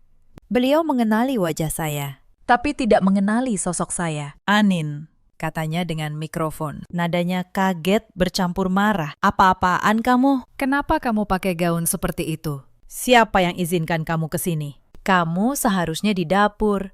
Para tamu terdiam, bingung. Raka berdiri dari kursinya. Wajahnya pucat. Anin, kamu. Apa yang kamu lakukan? Saya berhenti di tengah ruangan. Saya menatap Bu Sumarni dengan tenang. Bu, kata saya. Suara saya jernih dan dingin. Tadi ibu bilang ada yang lahir untuk memimpin dan ada yang lahir untuk melayani. Saya setuju sekali. Bu Sumarni turun dari panggung dengan langkah marah. Beliau menghampiri saya dan di hadapan 200 tamu. Beliau mengangkat tangan. Plak. Tamparan itu mendarat di pipi saya. Keras. Kepala saya tertoleh ke samping. Beraninya kamu. Teriak Bu Sumarni. Pelayan, tetap pelayan. Sudah 5 tahun, kamu tidak pernah tahu diri. Pergi dari sini sekarang juga. Ruangan hening. Beberapa tamu menahan napas. Saya menyentuh pipi saya yang panas. Lalu, saya menegakkan kepala. Saya tidak menangis. Saya tersenyum. Tamparan itu. kata saya pelan, akan menjadi tamparan paling mahal dalam hidup ibu. Saya mengeluarkan ponsel dari tas kecil saya. Saya menekan satu tombol. Di seluruh ballroom, layar-layar besar yang tadinya menampilkan foto ulang tahun Bu Sumarni tiba-tiba berganti. Layar menampilkan sebuah dokumen. Besar. Jelas. Terbaca semua orang. Akta kepemilikan saham, Wijaya Karya Konstruksi. Pemegang saham mayoritas, Anindya Wijaya, 90%. Ruangan mulai riuh. Para tamu, yang banyak diantaranya pengusaha, langsung mengenali nama perusahaan itu. Wijaya Karya, itu kan perusahaan konstruksi terbesar. Pemiliknya, perempuan ini. Bukankah itu perusahaan yang menang tender proyek jalan tol tahun lalu? Nilainya ratusan miliar. Bisik-bisik para tamu semakin keras. Beberapa pengusaha yang hadir saling berbisik, menyadari bahwa perempuan yang baru saja ditampar di depan mereka adalah salah satu pemilik perusahaan paling berpengaruh di kota ini. Bu Sumarni menatap layar. Wajahnya membeku. Apa itu? Saya menatapnya. Itu, Bu. Perusahaan tempat anak ibu bekerja. Perusahaan yang katanya merekrut Raka jadi direktur. Pemiliknya saya. 90% sahamnya milik saya. Raka terhuyung. Tidak mungkin kamu. Kamu cuma pegawai biasa. Saya tidak pernah bilang saya pegawai biasa. Raka, kata saya. Kamu yang berasumsi begitu, sama seperti ibumu. Kamu menilai orang dari penampilan, bukan dari kebenaran. Saya menekan tombol lagi, layar berganti. Sekarang, layar menampilkan foto Raka dan Sasa di kafe. Tangan bersentuhan. Foto di hotel. Tanggal dan waktu jelas tercetak. Suara tamu pecah menjadi seruan kaget. Bu Sumarni menoleh ke anaknya. Raka, apa ini? Raka tergagap. Itu bukan seperti yang terlihat. Bukan seperti yang terlihat, kata saya. Sasa, sekretaris yang gajinya dibayar perusahaan saya. Hotel yang kamu pakai, dibayar dengan kartu yang tagihannya masuk ke perusahaan saya. Bahkan perselingkuhanmu. Aku yang membiayainya tanpa sadar. Wajah Raka memerah, lalu memucat. Di antara para tamu, ada beberapa kolega Raka dari kantor. Mereka yang dulu menghormatinya, kini menatapnya dengan jijik. Salah satu dari mereka, perempuan yang dulu Raka kenalkan saya sebagai pembantu, berdiri dan menatap saya. Jadi, Anda adalah pemilik perusahaan, tanyanya. Suaranya bergetar, dan malam itu, di rumah Raka. Anda yang memasak untuk kami. Saya menatapnya tenang. Iya, saya yang memasak. Sambil disebut pembantu oleh suami saya sendiri. Perempuan itu menutup mulutnya. Beberapa kolega Raka menggeleng-geleng, lalu berbalik meninggalkan ruangan. Tidak mau lagi berhubungan dengan lelaki seperti itu. Tapi saya belum selesai. Saya menekan tombol terakhir. Layar berganti sekali lagi. Kali ini, sebuah laporan audit, angka-angka, jejak transfer, nama-nama, dan ini, kata saya. Suara saya naik agar semua mendengar. Adalah laporan audit perusahaan saya selama 8 bulan terakhir. Dana sebesar 2,5 miliar rupiah telah digelapkan dari perusahaan, dialirkan ke rekening pribadi pelakunya. Saya menoleh ke Ratih yang berdiri di pojok dengan wajah pucat pasi. Adalah staf keuangan bernama Ratih Pranata, adik ipar saya yang memanipulasi laporan keuangan untuk membiayai mobil mewah, renovasi rumah, dan pesta megah malam ini. Ratih mundur selangkah. Bukan, aku tidak. Rekening koran tidak bisa bohong. Ratih, kata saya. Setiap transfer tercatat. Setiap rupiah ada jejaknya. Faktur palsu yang kamu buat. Proyek fiktif yang kamu karang. Pemasok bayangan yang tidak pernah ada. Semuanya sudah saya simpan rapi. Ballroom itu kini gemuruh oleh bisik-bisik 200 tamu. Para pengusaha saling pandang. Beberapa mengeluarkan ponsel. Ada yang merekam. Di tengah kekacauan itu, pintu ballroom terbuka. Seorang perempuan muda masuk dengan tergesa. Sasa. Dia datang terlambat. tidak tahu apa yang terjadi. Raka, ada apa ini? Tanya Sasa bingung melihat semua mata tertuju padanya. Setelah fotonya tadi muncul di layar, saya menatapnya. Selamat datang, Sasa. Kamu datang di saat yang tepat. Kebetulan, kamu juga akan kehilangan pekerjaanmu mulai besok. Kontrakmu di perusahaan saya berakhir hari ini. Wajah Sasa berubah. Dia menatap Raka. Raka, kamu bilang istrimu cuma pembantu. Kamu bilang kamu yang punya uang. Kamu bilang kita akan punya masa depan. Raka tidak bisa menjawab. Sasa menatapnya dengan jijik, lalu berbalik dan pergi secepat dia datang. Lelaki yang dia kira kaya, ternyata tidak punya apa-apa. Bu Sumarni jatuh terduduk di kursi terdekat. Wajahnya yang tadi angkuh, kini abu-abu. Tidak mungkin. Saya berdiri di tengah ruangan, menatap mereka satu persatu. Perempuan yang 5 tahun menyiksa saya, suami yang mengkhianati saya, adik ipar yang mencuri dari saya selama 5 tahun, kata saya. Saya bangun jam 4 pagi untuk memasak. Saya mencuci pakaian kalian. Saya membersihkan rumah kalian. Saya menundukkan kepala setiap kali kalian menghina saya. Saya melakukan itu bukan karena saya tidak mampu melawan, tapi karena saya ingin tahu siapa kalian sebenarnya. Saat kalian pikir saya tidak punya apa-apa. Saya berhenti sejenak. Ruangan hening total. Sekarang saya tahu. Dan sekarang giliran kalian yang tahu siapa saya. Bu Sumarni mengangkat kepalanya. Suaranya bergetar.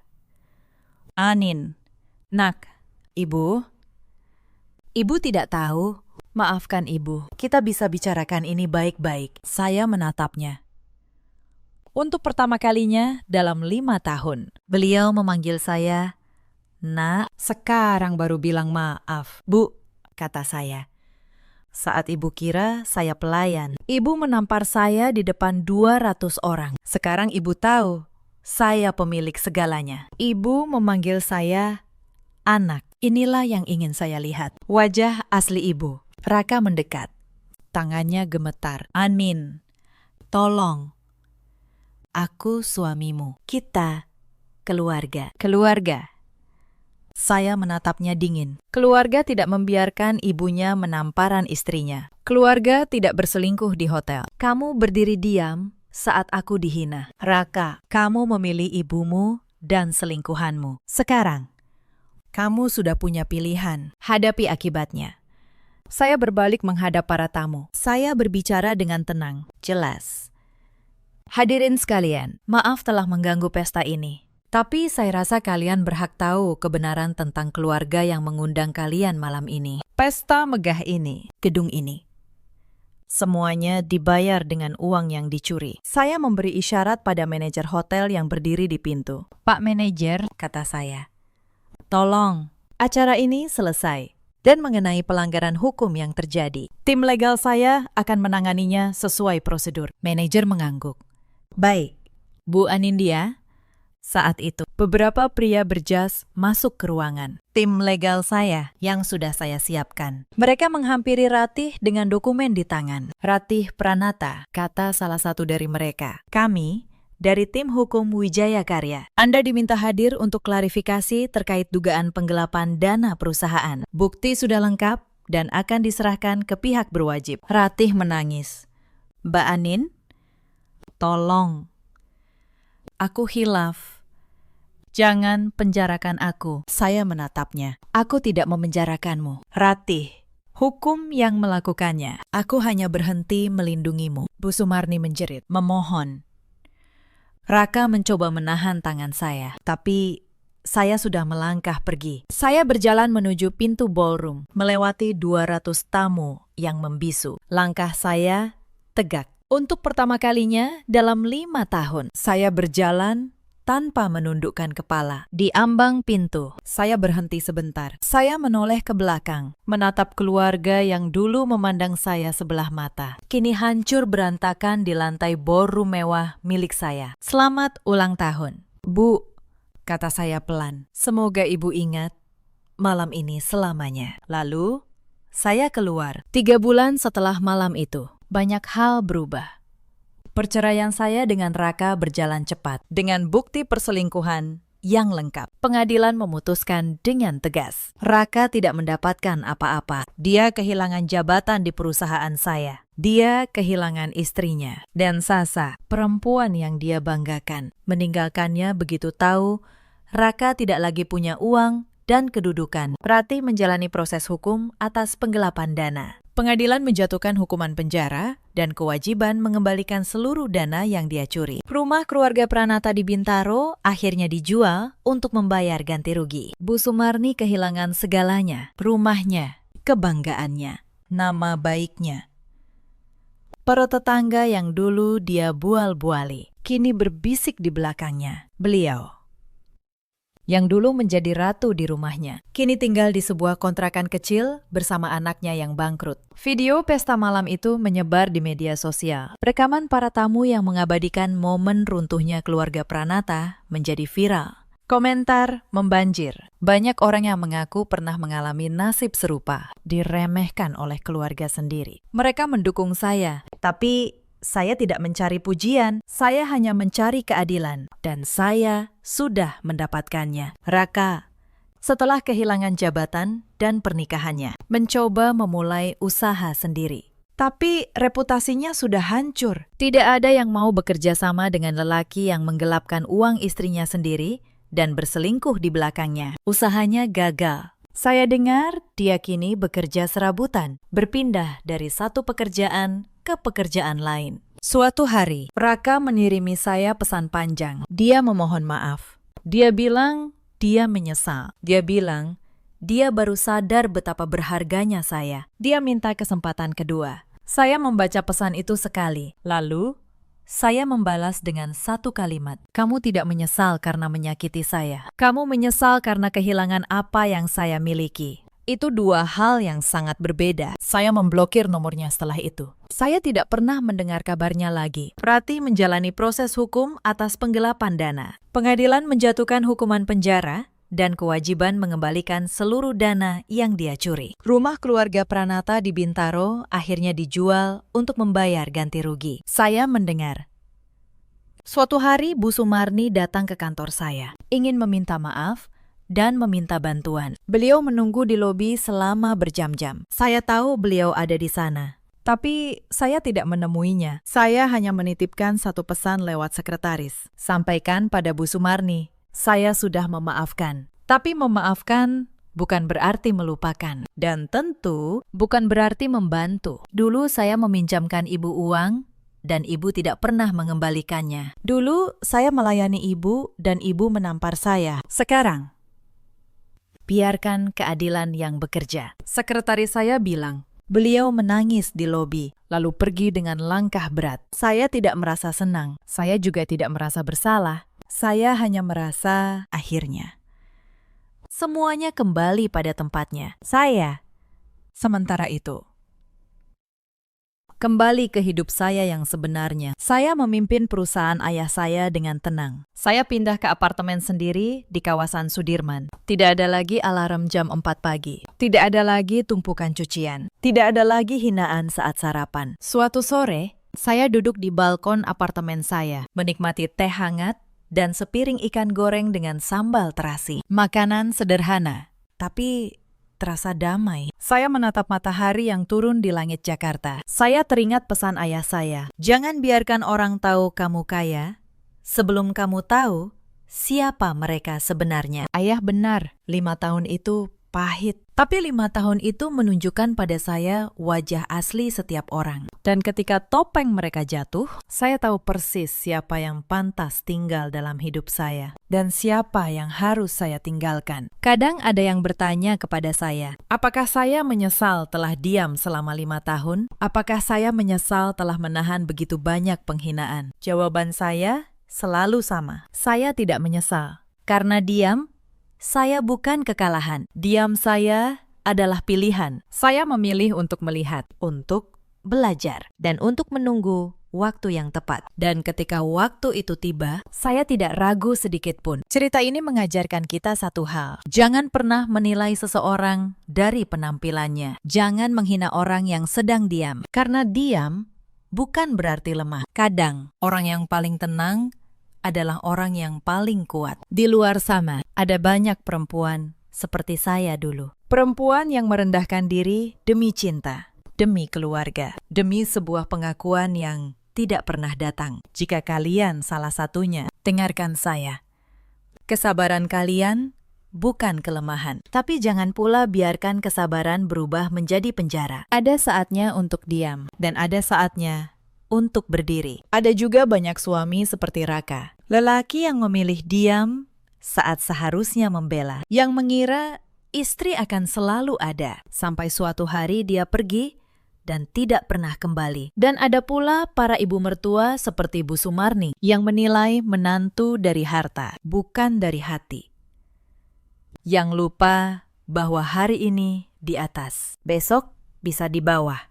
Yang tidak pernah berpikir bahwa orang yang mereka injak hari ini bisa menjadi orang yang menentukan nasib mereka esok hari. Dalam hidup, kita semua punya pilihan. Pilihan untuk menghormati atau merendahkan. Pilihan untuk mencintai atau mengkhianati. Dan setiap pilihan selalu ada akibatnya. Bagaimana menurut kalian? Apakah tindakan saya terlalu kejam atau memang sudah seharusnya? Ceritakan kisah kalian di kolom komentar. Terima kasih sudah menemani sampai akhir. Sampai jumpa di kisah berikutnya. Jaga diri kalian baik-baik.